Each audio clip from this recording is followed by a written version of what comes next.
We often think of philosophy as something that makes us wiser, but philosophy has a darker side too. Sometimes the deeper you go looking for truth, the more relentlessly that truth begins to judge you. So I was reading a book named Sex and Character by Otto Weininger few days back. And in this book, the author made a quite controversial attempt to explain humanity through sex, morality, reason, and worth. And a year later, at just the age of 23, the author killed himself. What makes his story unsettling is how his philosophy seemed to turn inward. He didn't simply create ideas about reason, morality, masculinity, and worth. He seemed to measure himself against them. And perhaps that is the darker side of philosophy. You begin by searching for truth, but eventually your own ideas become a mirror.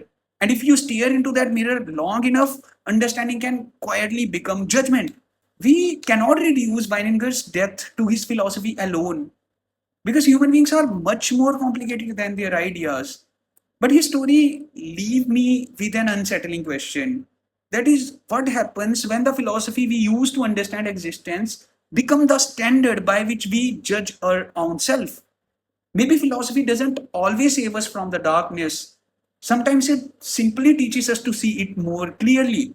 And perhaps that is the darkest thing about philosophy. That is, it teaches you to understand yourself without promising that you will like what you find. Well, I hope you got the point, and thanks for watching. Do follow for more. Thank you.